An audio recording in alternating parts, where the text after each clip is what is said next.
Olá, queridos amigos. É com alegria que aceitamos sempre o convite, né, de falarmos acerca da doutrina espírita, dos ensinamentos do Cristo. Então, reiteramos o agradecimento, né, a Deus, a quem nos assiste, pela oportunidade de meditarmos, de conversarmos acerca, né, de uma exposição doutrinária da nossa doutrina espírita. E o tema de hoje a gente se faz inspirado no livro Vidas Vazias, do médium Divaldo Franco, pelo espírito Joana de Ângeles, com 30 capítulos suaves, mas que trazem reflexões acerca da nossa posição diante nós mesmos nas situações do dia a dia e que fala diretamente a esses momentos de isolamento, de reflexão íntima que temos enfrentado nesses momentos de pandemia, onde valores se desdobram, se redescobrem e temos que fazer uma análise de como está a nossa proposta de vida, como está o nosso posicionamento diante da nossa própria vida. E nisso, a autora espiritual, Joana de Ângeles, diz que na turbulência dos dias que se vive na Terra, fenômenos perturbadores multiplicam-se a cada instante, desafiando os valores éticos das pessoas. Encontramos desequilíbrios enormes nos mais diversos campos que se apresentam no nosso dia a dia. Vemos desequilíbrio desde os mais sutis, como a alimentação, a drogadição. Vemos desequilíbrio da sexualidade. Criticamos tudo num contexto maior e às vezes não nos apercebamos também envolvidos, né, nessa desconstrução desses ideais éticos. Joana coloca que notícias destruídas de significância, repletos nas redes sociais e outras variedades de distrações competem com os deveres que se encontram aguardando, sem a oportunidade de serem atendidos.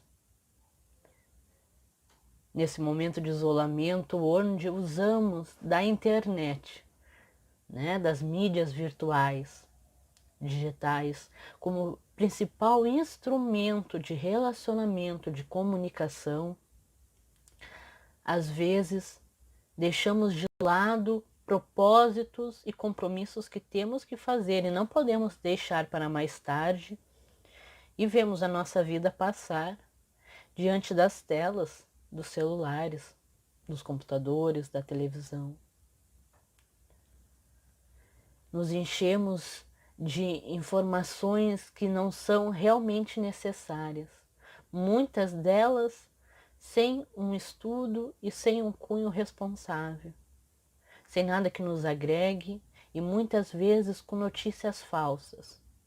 E vamos criando uma relação cada vez mais estreita com essas mídias de divulgação que criam uma falsa sensação de conhecimento, porque nos traz variados recursos, variadas informações acerca de tudo e aprofundamento de nada. Então criamos uma superficialidade de informações, nos dando uma falsa sensação de domínio de conhecimento que se desfaz por terra por um vazio existencial. A benfeitora ainda diz que o tempo parece escoar com rapidez em função da multiplicidade de mecanismos de fuga da responsabilidade, facultando a bisbilhotice e a curiosidade em torno de futilidades que assumem significados que não merecem, ao mesmo tempo que produzem vazio existencial. Ante o exibicionismo de pessoas atormentadas que fazem notícias através dos artifícios virtuais. Justamente aquilo que comentamos. Vamos nos entregando num mundo de ilusões, né? De inflamações de alguns egos, não que seja nenhuma apologia contra assistirmos alguma live, alguma interação com esse mundo virtual, que é hoje o nosso meio de comunicação. E temos a total liberdade, o bem prazer de degustar, né, de uma apresentação que gostamos, mas tenhamos cuidado para usufruir disso sem que isso nos usufrua, né? De ser uma ferramenta que nos ajuda a melhorar e progredir, e não uma ferramenta que nos cega diante aos reais propósitos que temos a cumprir. A benfeitora cumprimenta que nunca houve tanta solidão entre as criaturas humanas como atualmente, ao mesmo tempo que a população do planeta atinge índice elevado e lota os espaços disponíveis. Então, à medida que a população aumenta cada vez mais no nosso planeta, nos encontramos isolados, porque nos rendemos a uma comunicação superficial decorrente desses meios virtuais e nos esquecemos muitas vezes de conversar e interagir com aquelas pessoas que são fundamentais e hoje no nosso isolamento, né, que somos convidados a reflexionar e meditar com aqueles que se encontram mais próximos nesse ciclo restrito conosco, né, os nossos familiares, aqueles que estão na nossa casa. Nos entregamos às mídias virtuais e nos esquecemos de como cumprimentá-los, de perguntar como estão, de criar comunicações reais com substância que preenchem aquelas lacunas. Ambições desordenadas e inquietações injustificáveis campeiam, atormentando as mentes ávidas de projeção, como se o objetivo existencial fosse apenas o mentiroso parto do prazer social, que provoca inveja nuns e antipatia em outros. Então, a autora, ao mesmo tempo, nos convida a uma reflexão sobre, já que estamos em isolamento, qual o verdadeiro propósito das reuniões sociais? Faço isso a fim de procurar aprimorar, né, de procurar conhecimento, de procurar criar laços e relações, ou faço isso numa mentirosa intenção de projeção, né, de visibilidade social, de promoção social? E hoje que não podemos fazer esses encontros sociais tão ostensivamente, caem todos por terra aqueles que faziam, né, com esse propósito falso de se sentir pertencente através da projeção social. A ilusão atinge exagerado panorama, arrancando o indivíduo das suas realidades para realidades trevalizadas da fantasia. Nos entregamos cada vez mais às notícias sensacionalistas e nos esquecemos de ver as notícias que às vezes ocorrem ao nosso lado. Que nem a gente brinca na sala de casa. Tem-se a impressão de que somente o sonho do ter e do poder proporciona o bem-estar, mesmo que dispare o gatilho interno da insatisfação e o medo de não poder gozar indefinidamente. Grita a necessidade do ter e do ser e, acima de tudo, do mostrar. De escancarar ao mundo, de ter projeções, de mostrar que é possuidor de uma posse que não é nossa, que talvez não vamos poder usufruir, quando o mais gostoso seria, na verdade, compartilhar desses momentos. E aí começam os desequilíbrios éticos dentro da nossa construção, trazendo o panorama da família, porque encontramos, né, desequilíbrios sutis num contexto que englobam a sociedade num todo. Esses desequilíbrios podem ser dos mais sutis, se apresentando através da alimentação, ou da drogadição, do álcool, da sexualidade, males que atormentam a humanidade como num todo, que falam diretamente ao egoísmo de cada ser. Se focarmos, né, na questão da sexualidade, vamos perceber que o desequilíbrio da sexualidade muitas vezes predomina nos relacionamentos, onde devia ser um fortalecimento, né, de ligação entre duas pessoas. O casal devia ser, né, essa procura de duas pessoas que se gostam, terem uma afinidade, terem uma ligação estreita, de renovar laços, de reparar arestas. E vemos o sexo muitas vezes norteando mais do que a relação amorosa que existe entre os casais. Sexo desequilibrado esse que depois demanda numa família, gerando filhos. Reclamamos dos filhos, que uns não nos escutam, que outros não obedecem, que são assim, que são assados, mas vindo de um desequilíbrio, nós também não damos manutenção, não aparamos os filhos, não cuidamos das crianças, não damos atenção aos jovens e reclamamos quando se rebelam mais à frente, fruto de um desequilíbrio contínuo. Juventude essa que clama por ideais, porque veem os seus ideais sem propósitos firmes, fortes, que se levantam e ao mesmo tempo que se levantam se desmancham, muito impulsionados pela questão da mídia, e que acabam criando essa superficialidade de ideais que promovem em vazios existenciais. Vidas vazias que a nossa amiga Joana de Anjos nos traz são vidas vazias de valores que são conquistados. E só assim é que, conquistando valores e virtudes, é que vamos construir bases sólidas, edificar a rocha, né? Construir a casa sobre a rocha, que nem nos diz a passagem de Jesus.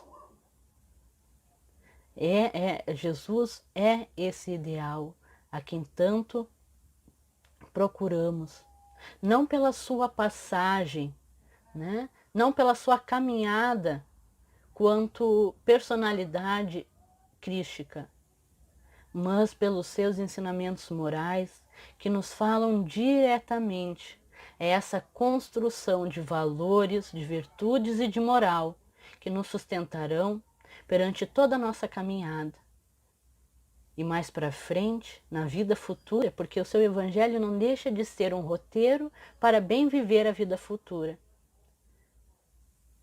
Teremos grandes bonanças e alegrias, né? A autora ainda diz: bendizei a tudo que faça, seja grato, alinhe-se aos objetivos e aos reais valores da vida. Desperte para o amor verdadeiro. A oração é um instrumento que nos ajuda a vencer todas essas amarras, porque mudando o nosso padrão vibratório, eleva-se para enfrentar sabiamente quais sejam as situações que se nos apresentem. Dê um beijo nos familiares, o abraço àqueles que estão dentro de casa, mas que mandemos mensagem dizendo eu te amo, dizendo aquilo que se passa conosco, dizendo sinto sua falta. Não podemos estar reunidos em laços mais estreitos, mas sigamos bem, persistentes de esperança, de que isso daqui a pouco vai passar, vai se amenizar. Amparemos aquele vizinho que não tem tanta comunicação social, que não consegue sair sozinho, que tem as suas limitações. Esse reunido de coisas nos ajudam e nos estimulam a criar sentido às nossas vidas, a encher as nossas vidas. Como dissemos, não faz mal que acompanhemos as nossas redes sociais, acompanhemos uma live ou um vídeo que gostemos, que tenhamos interesse, mas não deixamos com que isso nos consuma. Aliás, estamos nos deparando agora com excesso de informação online, muitas vezes falando aos outros e nos esquecendo de internalizar o que realmente importa. Porque se passamos um momento que nos convida a nos isolarmos, indispensável se faz que olhemos a mensagem internamente. Como estão as nossas andanças? Como estão as nossas posições, as nossas escolhas? E a obra nos traz em sua máxima que fora da mensagem vivida, né? Se nós não nos apoiarmos em valores de vida e não vivenciarmos isso, não da letra, que mesmo que possuímos todos o conhecimento, porque mesmo que possuímos todos o conhecimento, se nós não tivermos a vivência do Evangelho, cai tudo por terra. Se torna superficial. E aí estaremos vazios. Então trabalhemos essas vidas vazias, que perdem os sentidos éticos. Nenhuma mudança acontece no mundo sem antes ter mudado a um coração humano. Então, olhemos o nosso coração, olhemos quais são os nossos reais propósitos de vida, quais são os nossos objetivos. Veio a pandemia e muitas vezes pôs pausa em muitos sonhos em que tínhamos. Mas não desmerecemos. Cadê a nossa fé? Perguntava o Cristo. Quando as águas eram turbulentas. Cadê a nossa esperança de um novo porvir, de uma terra de regeneração que tanto fala? Mas para que haja mudança, é preciso que haja mudança também nos corações. Identifiquemos reais propósitos. Porque assim como a humanidade avança, o progresso na ciência, na comunicação, nas mídias virtuais, na tecnologia se faz extenso e se torna superficial, fútil, sem propósito. Quando não nos entregamos com um objetivo, com uma ação voltada ao serviço último, ao aprimoramento moral nosso, indivíduo ou no coletivo.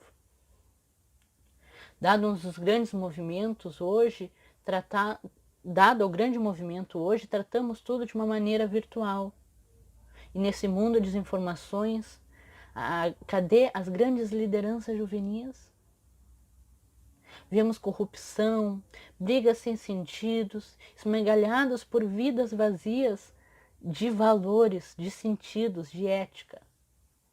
Vidas vazias estão precisando de ideais, e nesses ideais é que chegamos a Cristo, que é a vida em abundância, que é o caminho, a verdade, a vida, é a vida em si, né? Ele que trouxe as boas novas de alegria, de bonança. A benfeitora diz: as vidas vazias são efeitos da acomodação social e dos comportamentos extravagantes que alucinam as massas mal conduzidas. Diante do imenso caos social que alcança a larga fatia das existências, ressurge a doutrina de Jesus como psicoterapia de urgência para preencher os espaços mentais e o tempo em reflexões profundas em torno do próprio existir, diluindo o anestésico psíquico que os nutre. Então, Joana encerra a obra com essa mensagem fantástica de que, se nos voltarmos, né, a essa mensagem moral que rege a humanidade desde os primórdios do tempo, mas que Jesus veio depois, tão belamente, vivenciá-la na máxima para nos trazer como exemplo, esse anestésico que vai diluindo essas sensações de vazio que existem em nós, nesses momentos de crise, a fim de vivenciarmos na máxima a vivência do Evangelho, que são as leis morais que nos regem. Construímos bases sólidas que farão com que edifiquemos a nossa casa por sobre a rocha. E seguindo esse roteiro, vamos encontrar mais para frente só as bonanças e as alegrias, e com certeza nos reencontraremos fisicamente e, quem dirá, no mundo de regeneração. Mais uma vez, agradecemos a oportunidade que temos dessa conversa e deixamos o nosso beijo, o nosso abraço aos amigos do Instituto Espírita Terceira Revelação Divina. Um beijo no coração e até o nosso próximo encontro.